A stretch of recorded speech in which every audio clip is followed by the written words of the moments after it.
Hello friends, स्वागत है आपका आपके अपने चैनल सिला क्लासेस में। तो चलिए एक कदम और बढ़ाते हैं हम लोग टीचर बनने की ओर। और आज हम लोग देखेंगे ज्ञान के स्रोत यानी सोर्स ऑफ नॉलेज।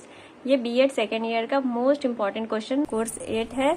तो चलिए आज हम इसको देखेंगे। पिछले वीडियो में हम लोग समझे थे कि ज्ञान है क्या। चलिए शॉर्ट में समझ लेते हैं। देखिए ज्ञान क्या है। ज्ञान के बिना मनुष्य का अस्तित्व ही नहीं है। ज्ञान अगर नहीं रहेगा तो कोई भी व्यक्ति पशु के बराबर है। ज्ञान के द्वारा ही हम आज कहाँ पहुँच गए। आज हम ज्ञान के द्वारा ही चांद पर पहुँच गए हैं। इंसान के ज्ञान के द्वारा ही अलग अलग प्लेनेट पर पानी का या हर अलग अलग चीज की खोज कर रहा है। ज्ञान के द्वारा ही आज हम लोग गाड़ी में घूम रहे हैं। ज्ञान के द्वारा ही ट्रेन का आविष्कार हुआ। तो ये सब क्या है? ज्ञान है।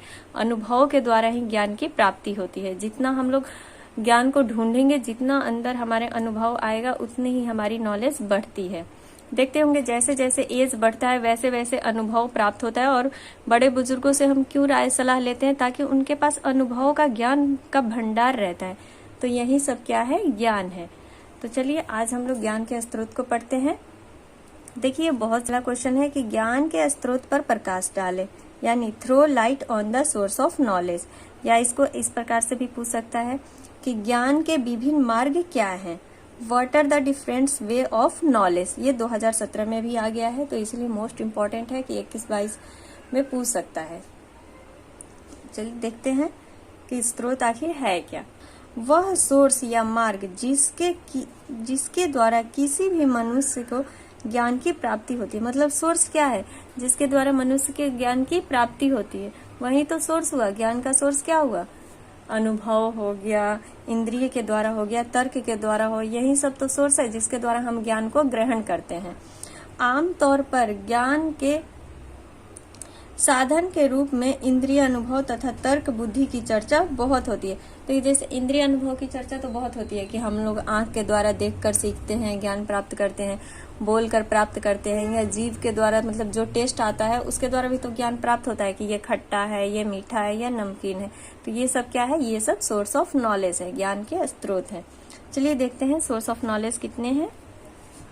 पहला है इंद्रिय अनुभव ज्ञान यानी सेंस एक्सपीरियंस। दूसरा है तर्क बुद्धि यानी रीजनिंग।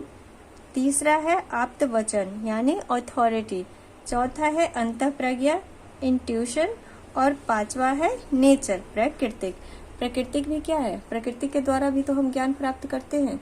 तो पांचवा है प्राकृतिक। इसमें फर्स्ट पॉइंट को डील करते हैं, सेंस एक्सपीरियंस। देखिए ज्ञान के स्रोत या साधन के रूप में इंद्रिय अनुभव या प्रत्यक्ष ही हमारे सामने आता है।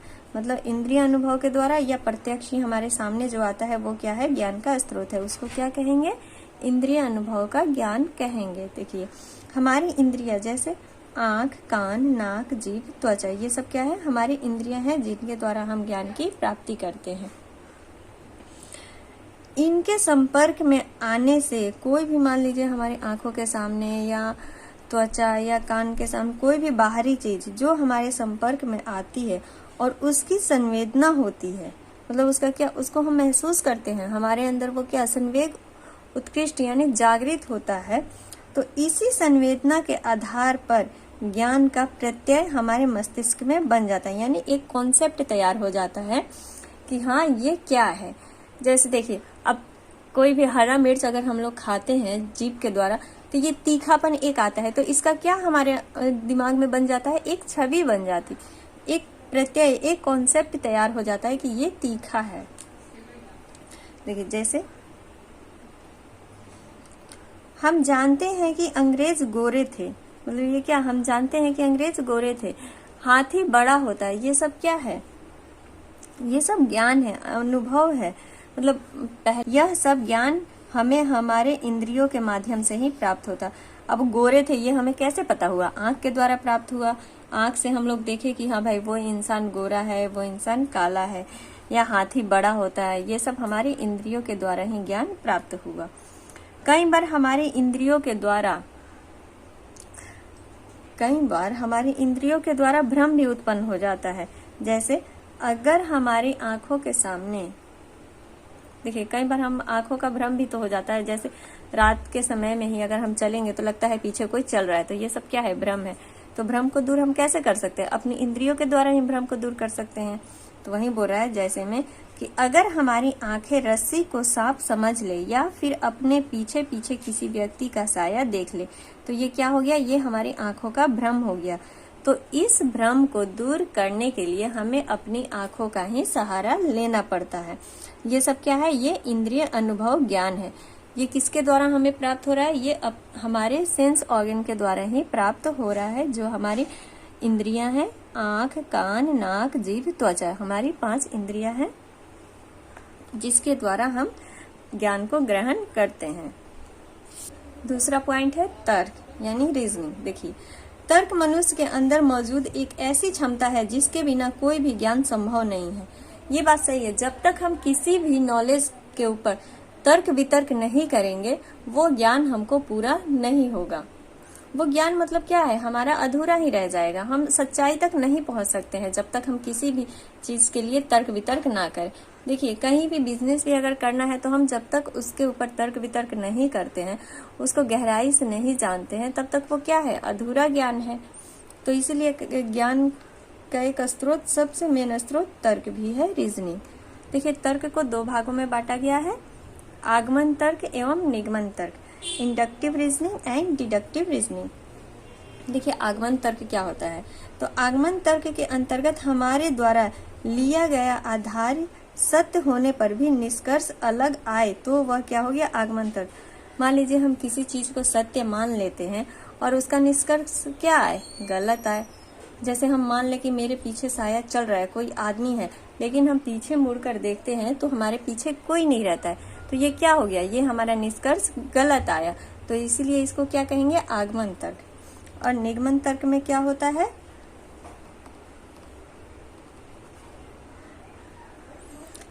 इसके अंतर्गत हमारे द्वारा लिए गए निर्णय या आधार्य सत्य हैं तो निष्कर्ष अवश्य ही सत्य होंगे। मान लीजिए इसके आधार पर अगर हम ये कहते हैं, जैसे हम कहते हैं कि सूर्य दिन में उगता हो और शाम को ढल जाता है, तो ये क्या है? इस पर कितना भी रिसर्च कर लेंगे, ये क्या है? इसका निष्कर्ष हमेशा सत्य ही आएगा। तो ये कौन सी विधि में आती है? निर्गमन तर्क विधि में आती है। चलिए अब तीसरा पॉइंट देख लेते हैं, सत्य या आप्तवाच्य यानी अथॉरिटी। तो देखिए, सिंपल सी भाषा में आप ये समझिए कि आप्तवाचन या शब्द वह है जो हम दूसरों के द्वारा लिखी हुई पुस्तकों से या दूसरों के द्वारा बोली हुई बातों से ज्ञान ग्रहण करते हैं, वो क्या है? आप्तवाचन या शब्द है। जैसे देखिए, आप्तवाचन ज्ञान ना तो बुद्धि है और ना ही इंद्रिय अनुभव है। यह वो ज्ञान है जिसकी प्राप्ति के लिए विशेषज्ञों पर निर्भर होना पड़ता है। मतलब हमें किसी, अभी भी हम जो बुक या जो नॉलेज प्राप्त कर रहे हैं वो किसी न किसी के द्वारा लिखी हुई पुस्तक से ही प्राप्त कर रहे हैं। तो ये क्या हुआ? ये आप्तवचन तर्क हुआ, या ज्ञान हुआ, सॉरी। यह संभव नहीं है कि समस्त ज्ञान अपने आप या अपनी ज्ञान इंद्रियों या बुद्धि प्रयोग करके प्राप्त कर सके। तो ये बिल्कुल संभव नहीं है कि हम अपने आप ही या थोड़ी सी बुद्धि या तर्क के द्वारा हम ज्ञान को प्राप्त कर ले। नहीं, हमें अगर संपूर्ण जानकारी चाहिए प्राप्त करनी है तो उसके लिए हमें किसी विशेषज्ञ की पुस्तक या किसी अनुभव व्यक्ति के द्वारा कही गई बातों को ही ग्रहण करना पड़ेगा।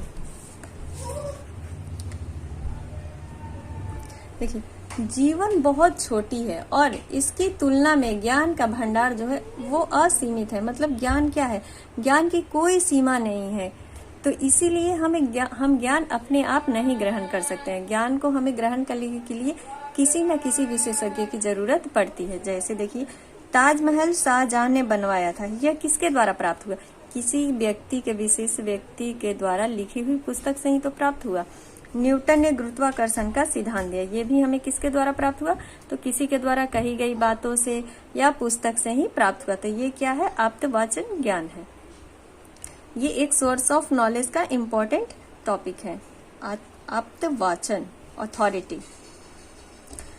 चौथा पॉइंट है अंतः प्रज्ञा यानी इंट्यूशन को देखते हैं। जैसा कि इसके नाम से ही पता चल रहा है कि यह एक आंतरिक बोध है। यह एक ऐसी शक्ति है जिसके द्वारा व्यक्ति को परम सत्य का ज्ञान बोध होता है। मतलब ये अंतः यानी ये स्वयं पता चल रहा है कि हाँ भाई, ये आंतरिक ज्ञान है। हमारे जो मन से उत्पन्न होता है, अंदर से जो भाव आता है, ज्ञान आता है, वो क्या हुआ? इंट्यूशन। यानी आंतरिक ज्ञान हुआ। जैसे देखते होंगे कभी कभी हमें किसी व्यक्ति के बारे में ये अनुभव हो जाता है कि वो व्यक्ति अच्छा नहीं है, तो ये हमारा क्या है, छठी ज्ञान इंद्रिय भी इसको कहते हैं, कि उसके द्वारा हमें ये अनुभव हो जाता है अपने आप कि वो व्यक्ति बुरा है। तो इसके द्वारा भी कभी कभी हम ज्ञान प्राप्त करते हैं। तो ये भी एक नॉलेज का सबसे अच्छा स्रोत है, अंतःप्रज्ञा।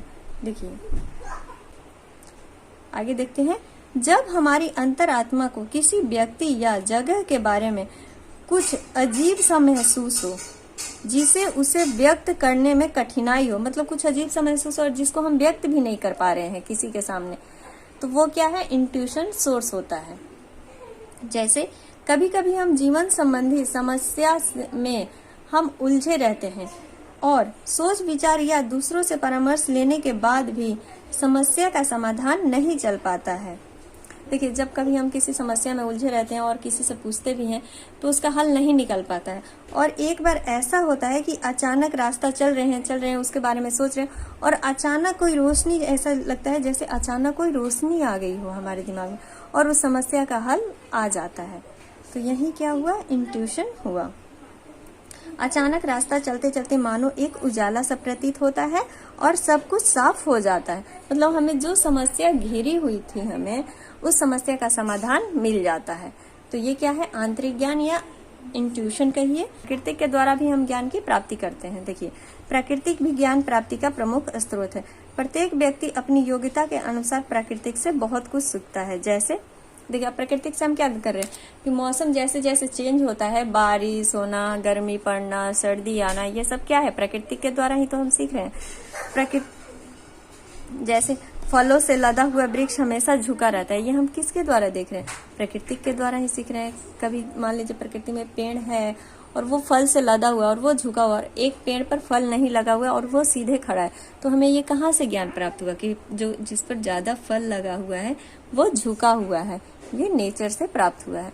तो ये था स्रोत, knowledge of source. I hope आप लोगों को इजी लैंग्वेज में समझ में आ गया होगा। अगर कुछ कहीं गड़बड़ हो जाए तो क्षमा कीजिएगा और प्लीज मेरे चैनल को सपोर्ट करें। Thank you.